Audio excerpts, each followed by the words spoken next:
Hey friends, things are so hard right now, and we are sick of the racism and injustice that have been prevalent in our country and in our world. And that is why we wrote this song that cries out, "Let justice reign." It's inspired by the words of the prophet Amos, and we hope that it encourages you as you seek out justice wherever you are.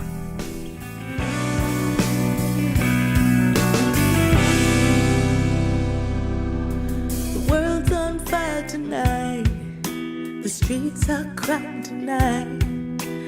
One more bullet found its way. One more life gone today. How do we change the ending of this story?